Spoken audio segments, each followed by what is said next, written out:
শীতের সবজি ফুলকপি দিয়ে দারুণ মুচমুচে অসাধারণ স্বাদের এই ফুলকপির চপ।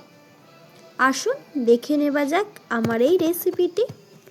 ফুলকপির চপ বানানোর জন্য আমি এখানে একটা ফুলকপি নিয়ে নিয়েছি, আর একদিকে ব্যাটারটা গুলে নিচ্ছি। তার জন্য 1 কাপ মতন বেসন দিয়ে দিয়েছি।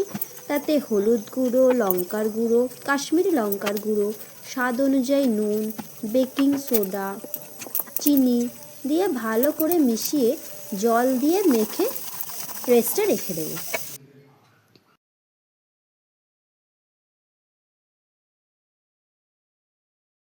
প্রথমে আমি একটা বড় সাইজের ফুলকপি নিয়ে নিয়েছি, তার পাতাগুলো কেটে বাদ দিয়ে দিয়েছি।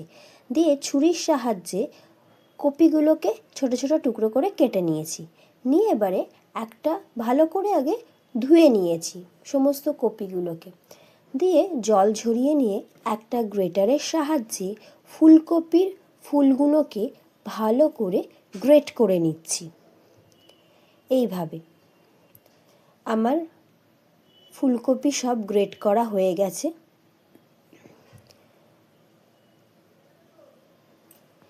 এইবারে কড়াইতে আমি সর্ষের তেল দিয়ে দিলাম। এর মধ্যে গোটা জিরে ফোড়ন দিয়ে দিলাম 1/2 চামচ, হিং গোটা দিয়ে দিলাম, আদা বাটা 1 চামচে দিয়ে দিলাম। দিয়ে আদাটাকে ভালো করে তেলেতে নেড়ে নিচ্ছি। তেলেতে আদাটা ভাজা হয়ে গেলে আগে থেকে কুড়িয়ে রাখা ফুলকপিগুলো এর মধ্যে দিয়ে দিলাম।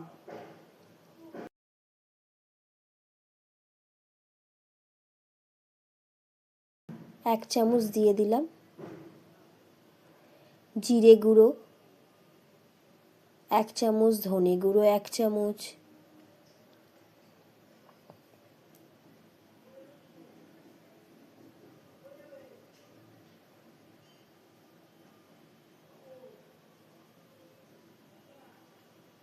স্বাদ অনুযায়ী নুন দিয়ে দিচ্ছি।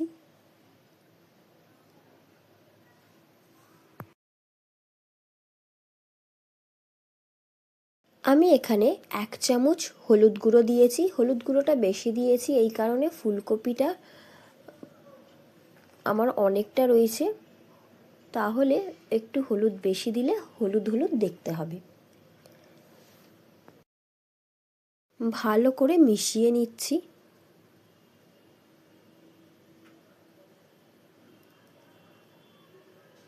ভালো করে নাড়াচাড়া করে একটু ভেজে নিতে হবে ফুলকপিটা, তাহলে ফুলকপির ভেতরে যে জলীয় ভাবটা সেটা চলে যাবে।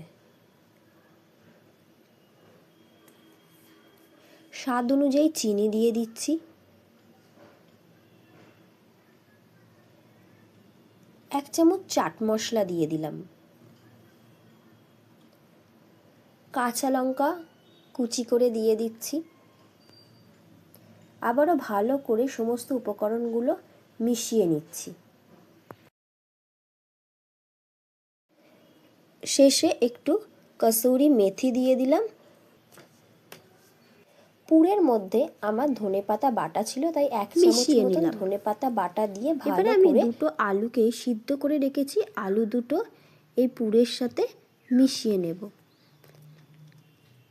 যাতে করে বাইন্ডিংটা ভালো হয়। এইভাবে পুরের সাথে ভালোভাবে মিশিয়ে নিয়ে গোল গোল বল করে চ্যাপটা করে নিলাম, চপের আকারে গোল চপের মতন শেপ দিয়ে নিলাম। বেসনটা রেস্টে রেখেছিলাম, সেই বেসনটাকে আরেকবার ফেটিয়ে নিলাম। ফেটিয়ে নিয়ে কড়াইতে সাদা তেল দিয়ে, সাদা তেল গরম হলে এবারে ফুলকপির চপের একটা করে চপগুলো নিলাম, দিয়ে ব্যাটারি 2 পিঠ ডুবিয়ে তেলের মধ্যে ছেড়ে দিলাম। দিয়ে ভালো করে 2 পিঠ উল্টে পাল্টে ভেজে নিচ্ছি। হয়ে গেল মুচমুচে ফুলকপির চপ।